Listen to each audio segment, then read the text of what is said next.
Friends, இன்றைக்கி என்னோடய experience என்ன ஷேர் பண்ண போகிறேன்னா, எபிட்யூரல் வந்து போடணுமா, கண்டிப்பாக போடணுமா, இல்லைனா போட்டால் எப்படி இருக்கும் அப்படின்றது தான்.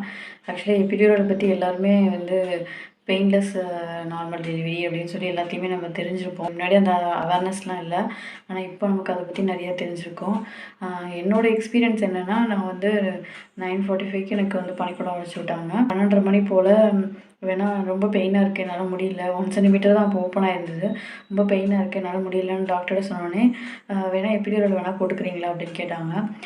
என்னால் இன்னும் ஒரு 4 to 5 ஹவர்ஸ் ஆகும் டெலிவரி ஆகணும்னு ஒரு 12:30 போல் சொன்னாங்க.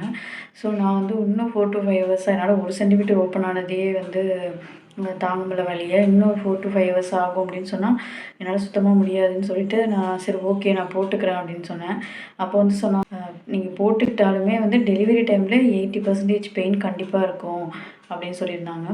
ஸோ வந்து அவங்க டாக்டர்கிட்டலாம் பேசி, டாக்டர் வந்து எனக்கு அந்த ரொம்ப பெயின் அதிகமாக வந்தால் தான் அந்த மானிட்டரில் தெரியும். பெயின் அதிகமாக வந்தால் மட்டும்தான் உனக்கு நான் இன்ஜெக்ஷன் பண்ணுவேன் எபிட்யூரல் அப்படின்னு சொல்லியிருந்தாங்க வேறு டாக்டர் வந்து. இல்லைனா பண்ண மாட்டேன், உன்னால் வலி தாங்க முடியிற அளவுக்கு இருந்ததுன்னா பண்ண மாட்டேன் அப்படின்னாங்க. அப்புறம் அவரே பார்த்துட்டு ஒரு 138, 140 கிட்ட அந்த ரேஷியோ போச்சு. ஸோ அந்த ரேஷியோ போனதுக்கப்புறம் சரி ஓகே நான் உனக்கு போடுறேன் அப்படின்னு சொல்லி ஒத்துக்கிட்டாங்க. அப்புறம் போட்டு விட்டாங்க. போட்டு ஒரு கொஞ்ச நேரத்துக்கு நான் சிரிச்சுட்டு தான் இருந்தேன். ரொம்ப பெயின் ஹையாக அந்த மானிட்டரில் தெரியுது. ஆனால் வந்து எனக்கு வந்து பெயின் வந்து லைட்டாக தெரிஞ்சிச்சு. அப்போ என்ன கேட்டாங்க, லைட்டாக உங்களுக்கு பெயின் வலிக்குதா அப்படின்னு கேட்டாங்க. ஆமாம் அப்படின்னா, உங்களுக்கு பெயின் இப்போ ஹையாக தெரியுது அப்படின்னு சொன்னாங்க. எனக்கு வந்து பெயின் எவ்வளோ நேரம் தெரிலனா, ஒரு 3 to 4 ஹவர்ஸ் கிட்ட தான் எனக்கு பெயின் லைட்டாக தெரிஞ்சிச்சு. ஆனால் அதுக்கப்புறம் ரொம்ப பெயின்லாம் கண்டிப்பாக இருக்கும் தான். எபிட்யூரல்னால எனக்கு என்ன பாசிட்டிவாக நடந்துச்சுன்னா, எபிட்யூரல்லே அனஸ்தீசியா போட்டாங்க அந்த இது ஆப்ரேஷன் பண்ணுறதுக்கு. நார்மல் டெலிவரிக்கு வலி இல்லாமல் பண்ணுறதுக்கு எபிட்யூரல் அந்த இதுலேயே வந்து எனக்கு அனஸ்தீசியாவும் கொடுத்தாங்க ஆப்ரேஷன் பண்ணுறதுக்கு, சி செக்ஷன் பண்ணுறதுக்கு. ஸோ அது வந்து எனக்கு பாசிட்டிவ். அதனால எனக்கு வந்து ஸ்பைனல் ஹெட்டேக் வரல. இதுவுமே அந்த எபிட்யூரலுமே வந்து எப்படி போடுவாங்கன்னா, ஸ்பைனலில் உட்கார வச்சு தான் ஒரு சின்ன இன்ஜெக்ஷன் மாதிரி போட்டு அதில் ஏதோ ஒரு கெத்திட்டர் மாதிரி ஒரு டியூப் மாதிரி சின்னதாக ரொம்ப மெல்லிஸாக ஒரு டியூப் மாதிரி முதுகில் சொருகி விட்டு அதை வந்து இந்த இடத்துல இது போட்டு ஒட்டி வச்சுருந்தாங்க முதுகில், அந்த நார்மல் டெலிவரி அப்போது. அதுலேயே வந்து எனக்கு அந்த இதுலேயே வந்து அந்த டியூப்லேயே வந்து எனக்கு ஸ்பைனல் அனஸ்தீசியா கொடுத்தாங்க அந்த டாக்டர் வந்து.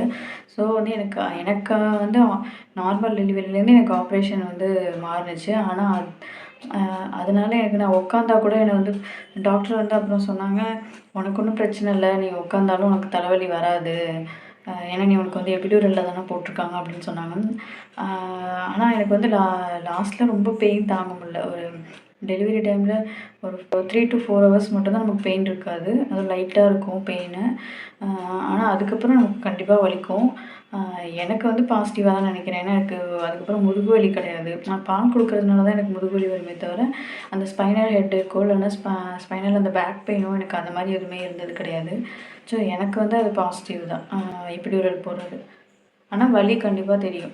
ஒரு 80% இந்த டெலிவரி ஆகிற டைமில் எல்லா சென்டிமீட்டரும் ஓப்பன் ஆகிற டைம்லலாம் வலி கண்டிப்பாக இருக்கும்.